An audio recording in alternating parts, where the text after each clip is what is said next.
చెప్పండి. ఓం శ్రీ గురుభ్యో నమః. అందరికీ నమస్కారం. ముందుగా మా పార్టీ అధినేత జగన్మోహన్ రెడ్డి గారికి, అలాగే కడప ఎంపీ అవినాష్ రెడ్డి గారికి, బద్వేల్ నియోజకవర్గ ఎమ్మెల్యే సుధారాణి గారికి, ఎమ్మెల్సీ గోవిందరెడ్డి గారికి కూడా ముందుగా నా నమస్కారాలు తెలియజేసుకుంటున్నాను. ఈ రోజున కాశీనాయన క్షేత్రానికి నేను రావడం జరిగింది.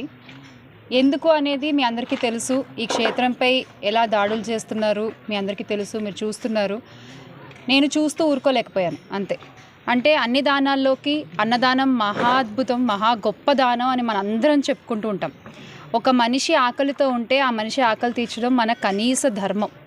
ఆ ధర్మాన్ని గుర్తెరిగి ఆ ధర్మాన్ని ప్రజల్లోకి ప్రజలింపేలా చేసి అన్నదానం యొక్క గొప్పతనాన్ని ప్రతి ఒక్కరికి తెలిసేలా చేసినటువంటి కాశీనాయన క్షేత్రం పైన ఈ రోజున ఇలా దాడులు చేయడం మాత్రం తగినది కాదు అనేది మా అభిప్రాయం.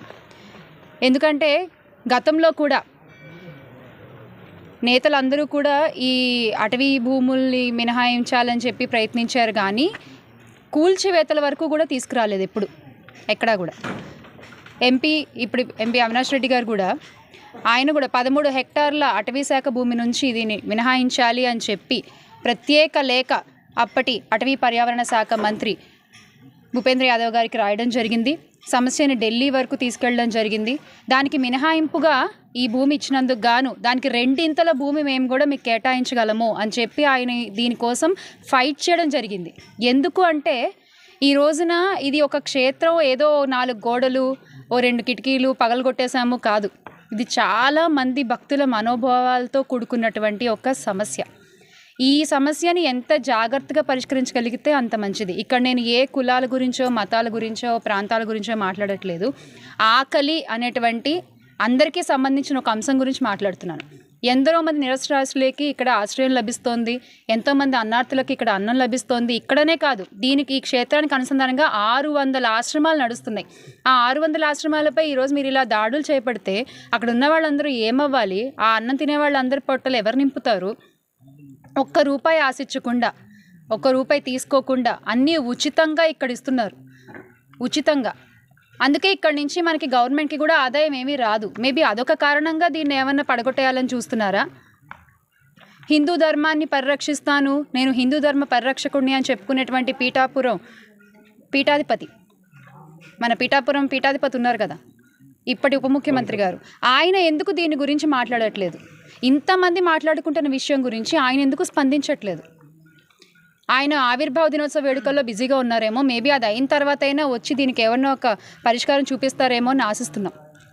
ఆయన శాఖే కదా, ఆయన కింద ఉన్నటువంటి శాఖే కదా. అధికారులు వచ్చి ఇలా పగలగొట్టేస్తే ఎక్కడికి వెళ్ళాలి ఇక్కడ ఉన్న వాళ్ళందరూ?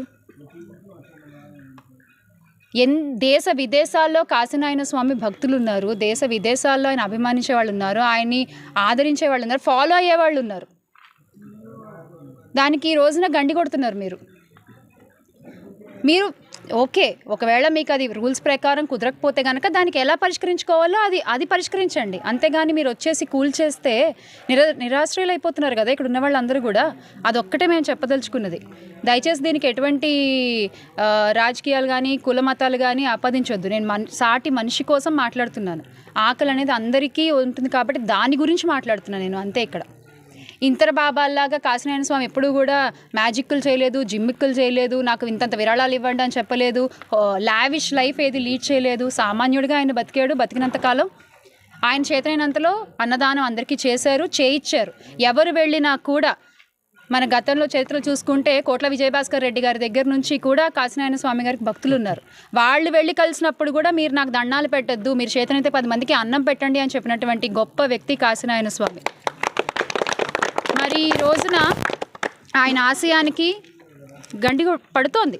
ఈ రోజున పెద్దలు మాట్లాడాలి, దీని గురించి సంబంధిత అధికారులు ప్రస్తావించాలి, ఒక ధైర్యాన్ని ఇవ్వాలి ఇక్కడ ఉండే వాళ్ళకి.